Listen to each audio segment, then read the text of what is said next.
Welcome to another episode of the Engineering Influence Podcast, ACEC's regular series of podcasts. We're here today with the three presenters of the Close of Business podcast, which they bill as the one and only podcast for young STEM professionals. All three are engineers at Black & Veatch. So why don't we start off by each of you introducing yourself and telling us a little about yourself. All right, right on. I'll go ahead. My name is Kevin Flaker, and first, thank you for having us on and letting us join your podcast. We all three are engineers at Black & Veatch. I am an electrical engineer. I work in the solar design business. I design solar fields for a living, and podcasting is, I guess, as you would say, a side hustle for me. My name's Becca Schmidt. I'm also an engineer, mechanical engineer, who's been focused on designing natural gas-fired power plants and just transitioned over to doing business development and sales, more client-facing work. And then I'm the third co-host. Name is Ryan Carlin. Instead of those two, I am a civil engineer, so you got all of it covered.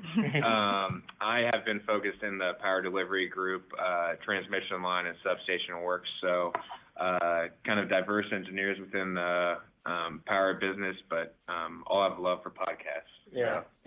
Yeah, I've really enjoyed it. I've listened to a few of them, and they're really well done. It sounds like you guys have a lot of fun doing it. When you first started, you were saying that this is from people who have never looked up on Google how to do a podcast. How did you guys decide to do a podcast? Yeah, so a couple years ago, a few of us were pulled into somewhat of a roundtable here at Black & Veatch, and the purpose of the discussion was to look for ways for Black & Veatch to engage more in the community. We're a severely industrial, or in the past, we're heavy in the industrial, power, water, telecom businesses, and not necessarily more on the commercial side. So we were just kind of throwing around ideas for ways for us to connect into the community, and I happened to just start getting into podcasts and listening to podcasts and love how much you can learn. So I threw this idea out there that, we could create this podcast. It would be a way for us to engage the community on the different projects we're doing, the work we're doing at Black & Veatch, but then also selfishly, it was going to be, if it went through, a cool way for me to, being a recent graduate, look up all these different cool industry technologies that were emerging, as well as all the different things Black & Veatch was doing, and being able to research that for myself, as well as share that on the podcast format with the community. And what that's transformed into today is not so much of a, here's what we do at Black & Veatch, but more of a, here's a generic STEM podcast where we talk about technology across, we try to reach all industries, not just power or water or telecom. We talk about autonomous vehicles and Hyperloop, just any really cool thing going on in the STEM industry, and just bring that to the community. And I guess utilize Black & Veatch's knowledge when applicable. Yeah, in addition to that, we talked a lot about engaging with the millennial workforce, the millennial group. We felt like there's this external perception of what engineers and people working in the STEM industry are really like, and the three of us kind of like to categorize ourselves as something that's kind of against the grain, not the typical stereotypical nerdy engineer, Yeah. And we wanted to present, what it can be like to be an engineer, that it's this really cool and exciting thing, and it doesn't have to be overcomplicated or super nerdy. It can be talking about just cool things going on in the STEM industry, literally over beers, and communicating it in a really digestible, relatable way too. And that's kind of just to give hindsight how we got the name Close of Business. So it was all meant around, having at the close of business, when everyone goes home or goes to a happy hour, kind of just talking recent news or STEM related stuff in a fun and kind of informal manner. So we try to kind of play on that and have a informative yet fun kind of atmosphere. Yeah. Kind of a long-winded response, but Yeah. that's the entirety of it for you. We put it all on the table. Well, it really comes across, and especially in your early ones when you were sort of finding your feet. All three of you are really quite young. If I'm right, you're all graduated since 2015 or 2014. What does that bring, do you think, to your program? the picture of the old stodgy engineer with the tie, and you guys are not that, obviously. But what impact does your age, do you think, have on this? I think, one is just a different perspective. We don't know what we don't know type of thing, so we're not afraid to ask questions.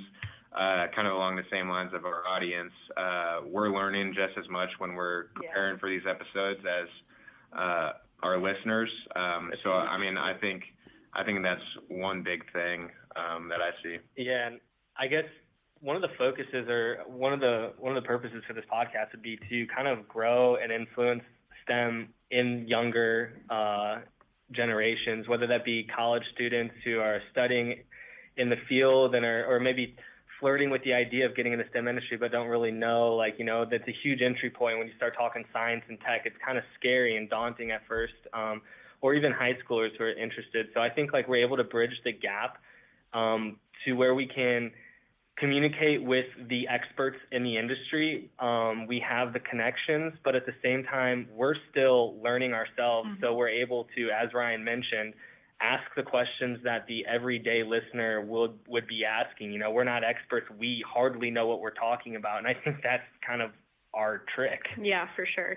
And I think a lot of the perception that I've had with the people that I work with here is that, they're experts now, but what were they like when they were developing as young adults, young people in their career? And I think we're all kind of finding ourselves when we're learning throughout our careers, and also learning what it's like to be a young adult early on in your career and developing through all of that. Yeah. It's something that people don't really talk about as much.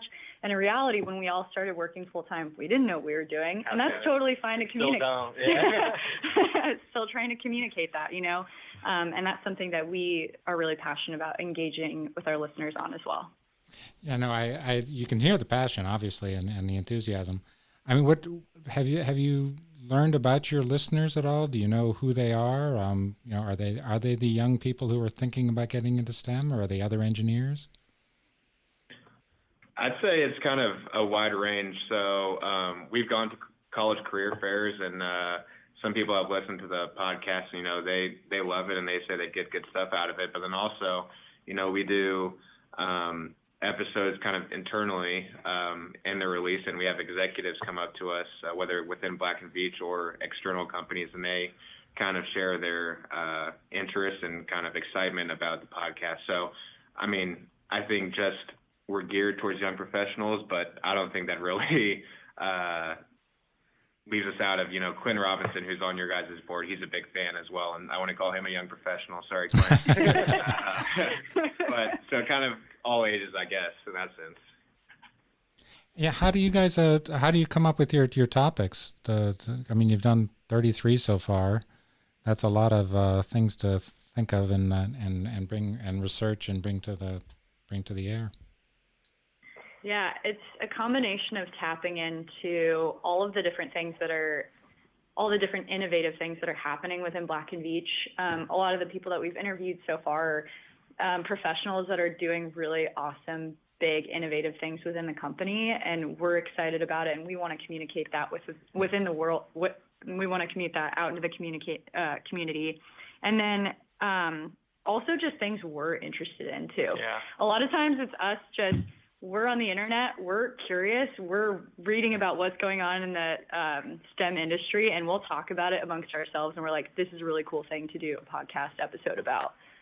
And one cool thing that's happening is as we grow within Black & Veatch, we have more and more people reaching out to us with topic ideas or inviting us to go to conferences where, we just came back from San Francisco at a Singularity University Summit where there are topics talking about, Bitcoin and digital currency, AI, space, all these really cool topics. And, we're getting invited to go there. So we find our topics via presenters at these conferences or, clients of Black & Veatch. Black & Veatch has worked with Tesla or was it Volkswagen with the Electrify America. Mm-hmm. So, our clients are also the ones who are out there innovating in this industry. So we're being put in contact with a bunch of different people as well. And that's I saw that you guys were at PowerGen I mean, you guys do get around. Is it the podcast taking you there, or are you going there and then using that for the podcast? I think it's 100% the podcast taking us there. Okay. Yeah, we've definitely got a lot of support from within Black and Veatch. They really like the idea of the podcast and kind of what we bring to the table. And so Black and Veatch has really been supportive about, giving us a budget. And that budget allows us to do things like, buy new fancy equipment or go to these conferences or what may have you. So I really say it's the podcast that's really funded a lot of this. Yeah. Yeah, I would say that, it doesn't feel like a Black and Veatch podcast at all. I guess when you mention it, you do talk to a lot of Black and Veatch people, but it doesn't feel like you're doing this to promote the company at all, which is great. Yeah, and that's a very important point. We don't want to be a podcast that shoves Black and Veatch down the listener's throat, because that will just be a turnoff. In all honesty, it's an obvious marketing scheme, and that's not what we are here. We're basically utilizing our contacts because we work with these people. They know us. They reach out to us the most. But as we see, I'm willing to bet if we were to look back, like the first half are mainly Black and Veatch centric, but as we started to expand and grow our network, we are focusing on, you want to call it external initiatives and stuff like that. So we definitely want to utilize Black and Veatch when we can, but we also don't want to, make it all about Black and Veatch. Yeah. What, looking back over all the episodes, what are some of your favorite episodes that people might want to listen to? Ooh. That's a lot of really good ones. Yeah. I think one of my personal favorites was when we had the opportunity to interview Eric Anderson, who is the executive chairman for Topgolf and CEO for West River Group. That was a great opportunity because because it was one of the most high-profile people that we've been able to sit down and talk to, but also a lot of the business and leadership and entrepreneurship insights that he gave us were completely invaluable. And then also the additional content that we have on that episode, we focus on technology and sports. And the three of us are really big sports fans. And so it was kind of like a wonderful merging of worlds, and just us being able to really, truly show our personality and show our interest on that episode. That's definitely one of my favorite ones. Kevin's having a hard time deciding. I'll probably say mine. I got a couple. I'll give you two, I guess. One of my favorites, I guess I would say, would be the Hyperloop, one of the Hyperloop discussions we had. And this was kind of more early on around episode 10 or so. I think it's 7. But it was, Hyperloop's kind of continued to get a lot of the limelight, and just selfishly, I learned a lot from doing that episode about what Hyperloop is. So, I think that's something that kind of still applies today, even though that was maybe, a year ago. Yeah, wow. And then the other one probably I would say is he's a little bit of a wild card, but Tom Friend, we interviewed him at PowerGen. Yeah. He, just give a quick background, he was in the Air Force, and then now he was a consultant for Duke Energy. He's a Scrum or agility consultant. He's kind of all over the place, but super fascinating and intriguing guy, and that was probably one of my favorites. Talk about somebody who's passionate about learning. Yeah. Tom Friend was the most passionate about learning. Yeah, he was a fun interview. I think, I just want to say all of the guests we've had and all the topics we covered are great. Let me just put that out there. But my favorite is probably the Prukapa Sankar interview that we just completed at Singularity University, mainly because this is a woman dominating the STEM industry at such a young age. She's on her second company right now, and data and AI are for good. Yeah, and that's the future, and that's where they're probably going to be the dominating technology coming in the next 10, 15 years, and she's already at the helm of it. And I'm more excited to have interviewed her than maybe about the topic, just because I'm excited to see what she can do in the future. See her grow, and she's going to make a big impact on the planet. She already is, but she's going to make really big impacts. So and I guess from your visit out to Singularity, do you have other podcasts planned? Maybe something on blockchain or something? Yeah, our blockchain episode fell through.